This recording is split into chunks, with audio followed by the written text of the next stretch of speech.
Good evening and welcome to ITV News. This is Monday night's calendar. Hello, thanks for joining us. Here are tonight's main stories. The mother of Harvey Wilgoose calls for walk-through metal detectors to be introduced in schools. I've got to do this for Harvey and children. We've got to protect them, we've got to make them safe, and it's got to start with knife archers. Campaigners fight against plans for a new solar farm near Barnsley.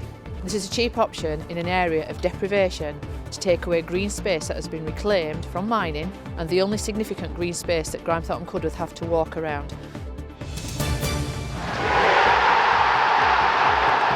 Doncaster Rovers will look to cause one of the shocks of the season so far when they welcome Premier League side Crystal Palace in the FA Cup tonight. And meet Reggie, the deaf rescue dog who's learning sign language as he searches for a new owner.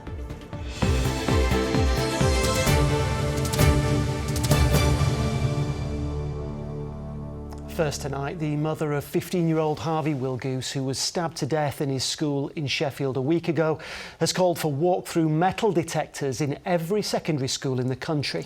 Returning to All Saints Catholic High School in Sheffield today, Caroline Wilgoose said that devices known as knife archers would be a drastic step, but one that needs to be taken to prevent the haunting, harrowing phone call she received last week.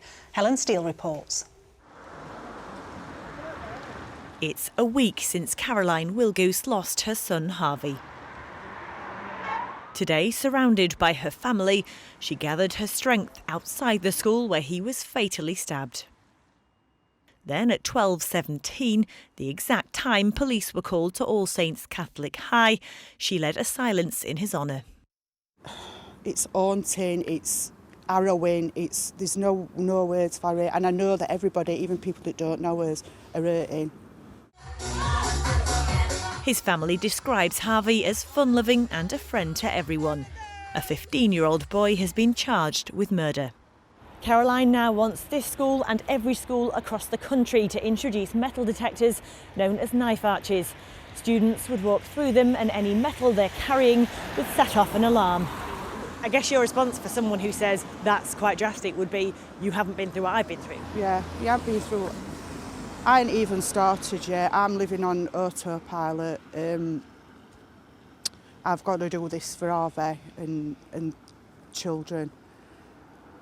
Children that were coming up to me on Saturday, heartbroken.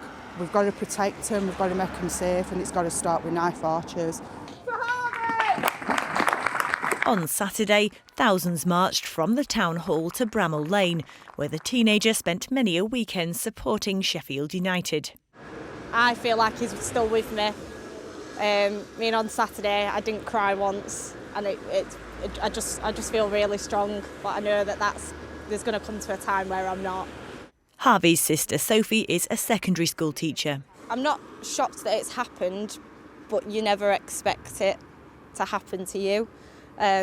Obviously, we do loads of work around knife crime, and I'd never think that I'd live in that reality. We don't want this to happen again. It should never come to this. I'm just getting started. Harvey wanted to be famous. His family says they want his legacy both to help others and to reflect the Harvey they knew. You were amazing, absolutely amazing. He was like my baby. He were always singing, always dancing, always happy. He really was a lovely, lovable, cheeky chap. Sophie Wilgoose ending that report by Helen Steele, and we've approached the government for a response to those calls from Harvey's mother. A 10-year-old girl has died and a teenager's been left seriously injured in a road accident in Bradford. It happened yesterday evening at the junction of Ramsey Street and Ramsdale Road. The pair, both pedestrians, were involved in a collision with a silver Toyota Yaris. A 16-year-old girl is being treated for serious injuries in hospital. The 35-year-old driver was arrested on suspicion of causing death by dangerous driving. He remains in police custody. The Archbishop of York recognised the difficult and challenging times faced by the Church of England as he opened the General Synod in London. Speaking in place of disgraced Archbishop of Canterbury Justin Welby, Mr Cottrell faces his own calls to resign. He acknowledged the anguish, anger, sadness and regret of victims and survivors of abuse amid the Church's safeguarding failings. Synod, we need help. The help of God, the help of the gospel, and also the professional help of those who know more than we do and have gone further than us in areas of our life, particularly in safeguarding, where we have failed greatly. Next tonight, plans have been submitted for a huge new solar farm near Barnsley, but campaigners against the scheme say it's too big and too close to their homes. They're urging people to voice their concerns in the next few days before the consultation period runs out. Yes, the site between Cudworth and Grimethorpe would cover over 170 acres, and developers claim the solar farm would generate green, clean energy to power thousands of homes. Martin Fisher has the story. Not much sunshine around today, but this field and others around it may soon be generating solar-powered electricity. But campaigners say that won't mean a bright future for them, and it will blight where they live for the next 40 years. We could do so much better. Solar farms on this scale are not the answer. We've got offshore and inshore wind farms that could create energy all the year round, renewables. This is a cheap option in an area of deprivation to take away green space that has been reclaimed from mining, and the only significant green space that Grimethorpe and Cudworth have to walk around. Developers Enviromina want to site thousands of solar panels on these fields, leaving them looking similar to this, another of their solar farms. Now they've submitted a planning application to Barnsley Council. Residents have until early next week to voice their concerns. They could look at other places where they could place it, like on industrial buildings and homes, etc., before the farming land. Enviromina says they've already scaled back the size of the scheme and will be increasing planting and landscaping at the site.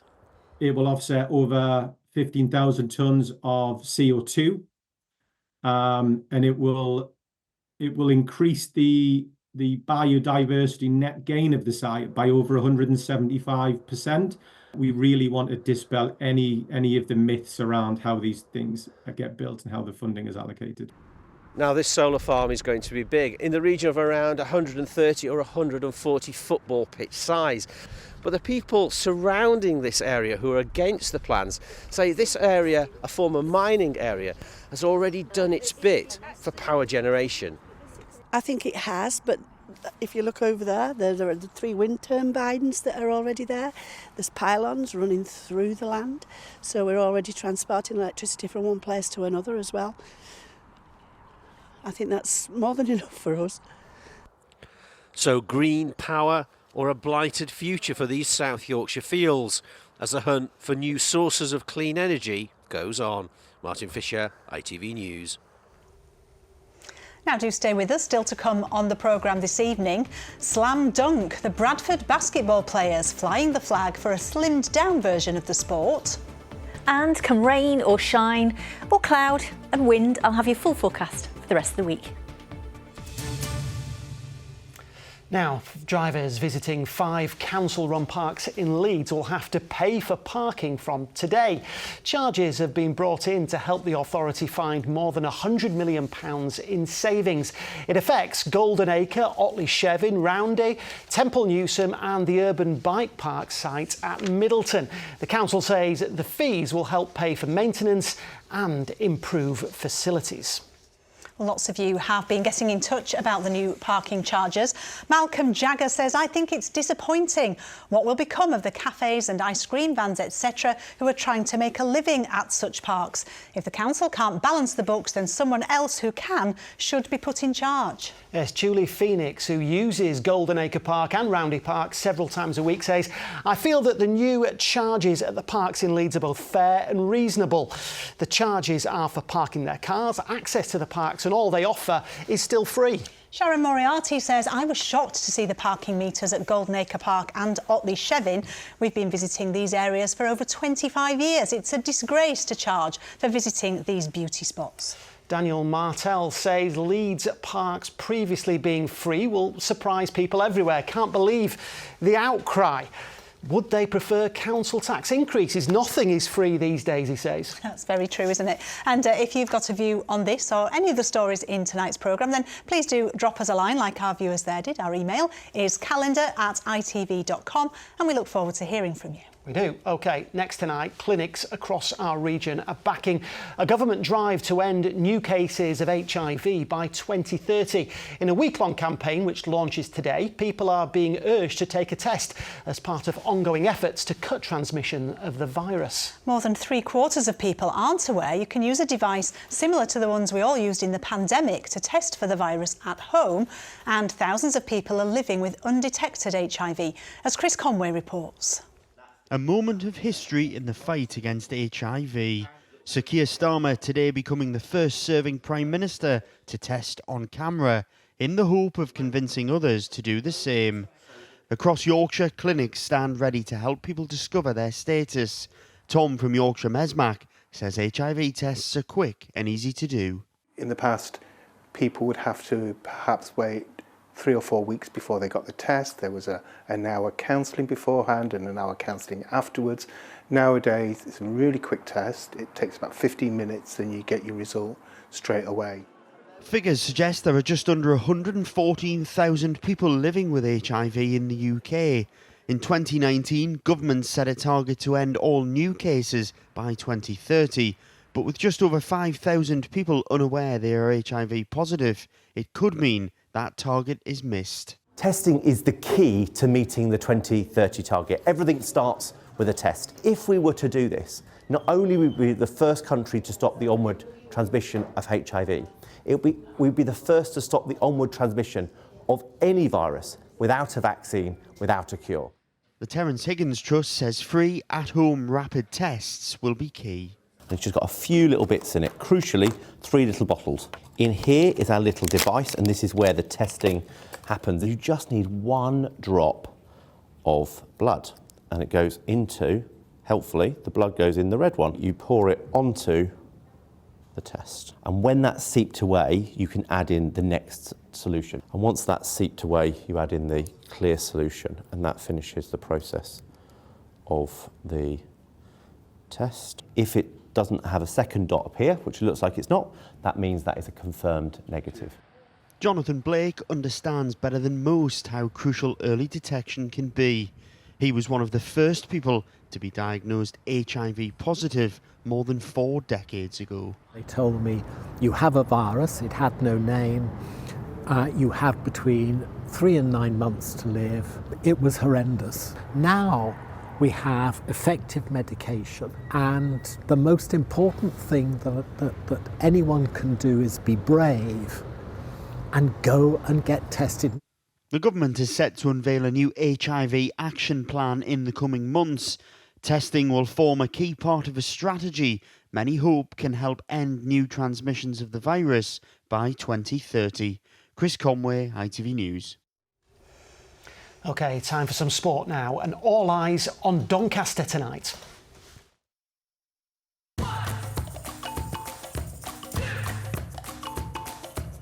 Xero Accounting Software sponsors ITV Regional Sports Report. Now, our region doesn't have the best track record when it comes to the FA Cup. It's 53 years since one of our teams actually won it.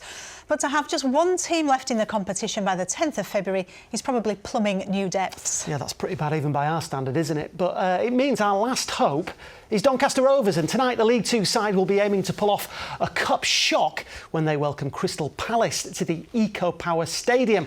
Well, Arif Ahmed is there for us this evening.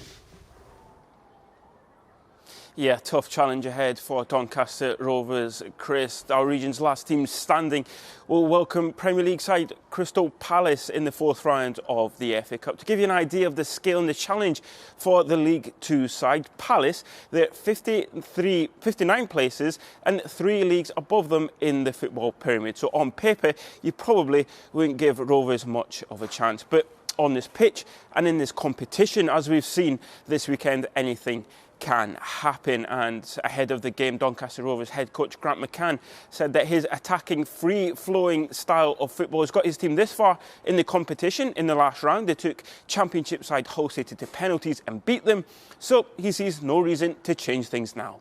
We'll approach the game as we always do. It's not about, for us to come and sit behind the ball and let Crystal Palace have 80% of the possession. It's not the way I play. It's not the way our teams play. It's not the way this team wants to play. So we'll be aggressive as we always are in terms of how we want to get against the ball, and then hopefully we can go and create opportunities off that. Obviously, we want to put on a show and put on a performance, but we also just there to enjoy it. It's for the fans; they want to enjoy it, and we want to enjoy it just as much as everyone else. And then, like I said, we want to get back to the league, and obviously the league's the main priority, and we want to focus on that promotion. Well, the league is the priority for Doncaster, but they'll have a sellout crowd to please here tonight. It's all quiet now, but when the turnstiles open shortly, there will be 14,000 fans in here come kick-off at 7:45. And that will be the biggest crowd since 2019. Their opponents 6 years ago, Crystal Palace. Tonight's opponents, that was in the 5th round, and Palace won that quite comfortably, 2-0. But let me tell you, it's cold, it's wet, it's windy, all factors that will favour the home side. And in this part of South Yorkshire, they'll all be hoping that tonight is Doncaster's night. Yeah, fingers crossed for Donny tonight, Arif. Thank you very much. Stay dry, keep warm as well. Thank you. So Doncaster flying solo for the region in the FA Cup at the moment, and that's because Leeds were beaten 2-0 by Millwall on Saturday. Now, Millwall's win was marred by alleged so-called tragedy chanting from their fans at Elland Road on Saturday. Both clubs have condemned the chanting, which referenced the 2 Leeds fans killed in Istanbul 25 years ago. Well, with Leeds in cup action, it gave Sheffield United the chance to close the gap on them at the top of the Championship table. And despite not being at their best, the Blades beat Portsmouth by 2-1. It means they're now just 2 points behind Leeds. And Bradford City were our only other winners. Their 1-0 victory over Harrogate was the Bantams' 7th straight home win. Yeah, not a great weekend in the football. Best of luck to Doncaster, eh? Now, on Friday, we featured amateur rugby league side York Acorn ahead of arguably the biggest game in their history. Well, as expected, they lost their Challenge Cup tie to Super League side Hull FC, but they did manage to score a try. Here it is. Jordan Mayer's the man who'll go down in York Acorn folklore. The final score, 52-6 to Hull. Meanwhile, the Bradford Bulls pulled off the shock of the 3rd round, the second-tier Championship outfit beating Super League side Castleford by 18 points to 6. Tex Hoy missing with the last kick of the game, which would have levelled the scores. Poor lad, to quote the late great Eddie Waring. And it's congratulations to the Sheffield Sharks, who yesterday made it through to the Super League Basketball Cup final with a victory over Bristol.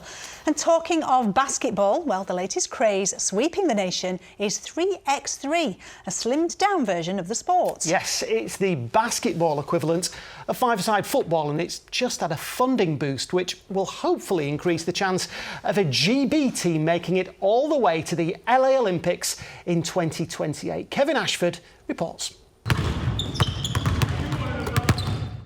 Training for Bradford Dragons basketball players, where alongside the usual five-a-side game, they're also fans of a format known as 3x3. It's different. It's still very fast-paced, as basketball is. It's very physical. They allow a bit more physicality in the game. Because of the shot clock being a lot shorter, it's probably a lot more exciting for the audience to watch. It's quite fun. I like it. I like to go up and down too, but it's different. Okay, you're going to join me over here. 3x3 basketball is played on a court half the size of the five-a-side version. There's only one hoop involved, and it's said to be accessible to everyone, even those like me who've never played basketball in their life. It means that you can now come around this way. You're going to get the ball, and you're going to go up. There we go. Oh, okay. The 3x3 basketball version made its Olympics debut at the delayed Tokyo Games in 2021. And it was recently announced that basketball in general in this country, and specifically the three-a-side format, was getting a multi-million-pound funding award from the sporting authorities. 3x3 is already really popular in other parts of Europe. It's very big, for example, in places like the Netherlands and Serbia. And it's hoped this funding boost is going to help it spread in this country too. At the elite level, I think it's really going to help our chances and our opportunity of playing, all the way through and trying to develop the players so we can try and get to even the Olympics in LA 28. But I also think that's going to have a massive effect on communities, on grassroots basketball too. It's going to really help boost the infrastructure of the game and the sport overall, and that's just going to have massive benefits to everyone across the UK. Oh, there we go. That elite level includes Shaquila Joseph, who's an international basketball player.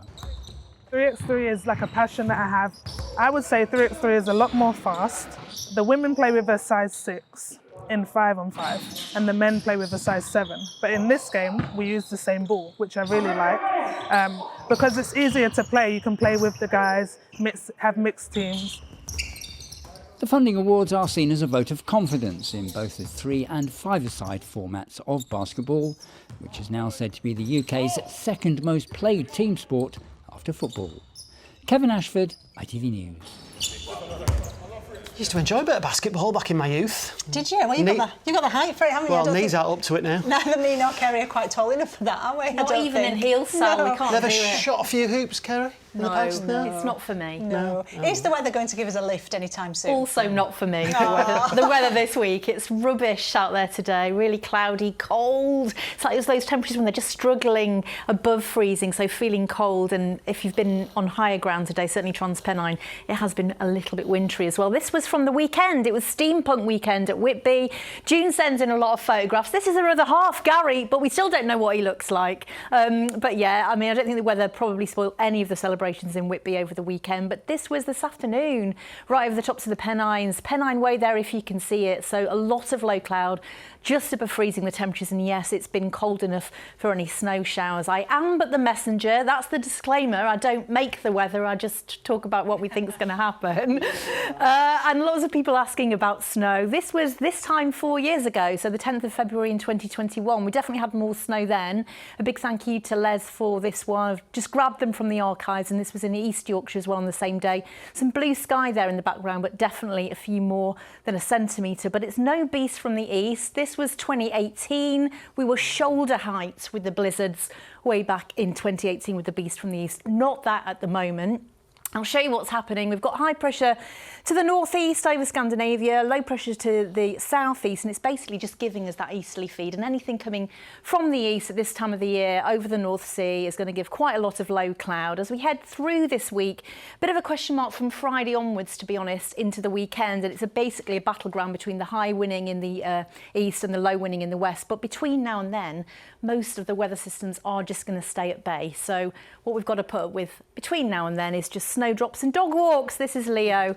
So yeah, he doesn't seem too bothered about the skies above, does he? So yeah, it's a bit meh this week, but a bit meh. Layer up though. Is that what you Layer say? up, loves, yeah. Let's do it. Okay, finally to a deaf dog from Halifax who's been learning sign language. Yes, Reggie, who's 6 years old, was taken in by the RSPCA after his owner died, but didn't have the best grasp of commands. Well, now he's become a straight A student, and our reporter Amelia Beckett has been to meet him. Yes, well, any of us who may have had dogs before know that they might get a little bit deaf in their old age, but Reggie here was actually born deaf. He's now 6 years old, and 10 months ago he was brought here to the RSPCA in Halifax, and since then he's been learning sign language. Now Bex has been training him. Bex, do you want to give us a few examples? Yeah, of course I can. So we use a hand thing like this for him to come over, and then for his sits we are using a hand in the air. As well as those ones, he can also do his downs, he can do his paws, and for his walks and stuff we use things like watch me's and slow down signals for when he's pulling a little bit too much. Okay, and how did you go about training him? Oh, good job. So it's very similar to if you were teaching a dog that could hear. So just like when you're trying to teach sit, obviously you're using the word sit, but instead of using the word sit, we're just using a hand signal instead. But yeah, so very, very similar. Just because he's deaf, his training is still just as easy as if he was a hearing dog. That's great, thanks Beck. So now we can speak to Lauren. Lauren, what kind of owner are you looking for Reggie? So Reggie, he is a big cuddle monster. So we are looking for a really nice loving home for him. Unfortunately, he's not too fond of cats. So we are looking for a pet. He has to be the only pet in the home, really. And also, we are looking for somewhere that doesn't have children, because he's not really been socialised around them. So really, an ideal home would be, you know, an individual or a couple who just really are looking for a big bundle of fun, a deaf bundle of fun to join their home. Oh, that's great. Thank you so much. Well, you heard there, he's looking for an owner. He's already learnt his sign language, so he's all good to go. Oh, bless him. I hope they find someone to adopt Reggie. I'm sure they will. He's a cutie. Yeah, I hope my daughter's not watching, because she's desperate for a dog. She'll be pestering me Problem solved. to adopt him. Well, they're out in all weathers, aren't they? Let's see what it has in store. Here's Kerry.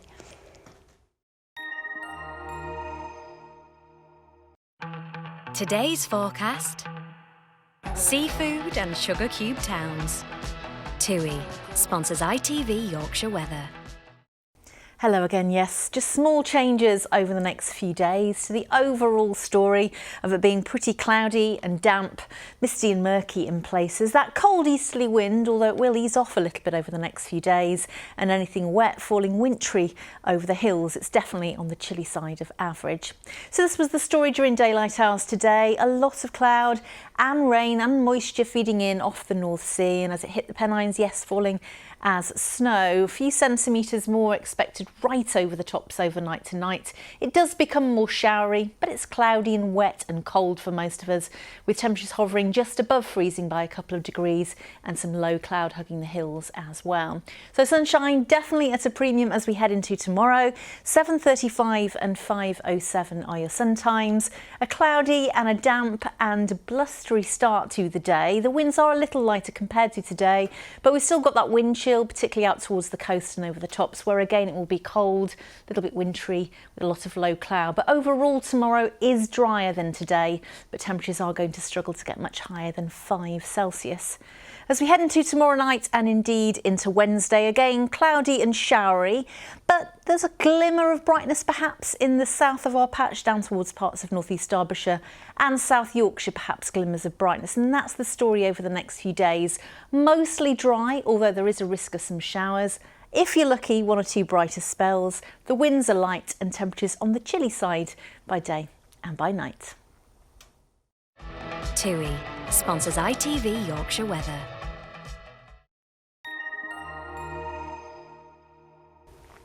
There you go, no dramas for now. Just I know it's cold and grim, Kerry, but it's February. It's still it's winter, you know. It's expected to be this temperature, isn't it? Yeah, let's not mourn. OK, that's it for now. I'm back at 10:30. Mary Nightingale is next. We'll see you later. See you tomorrow. Bye-bye. Bye-bye.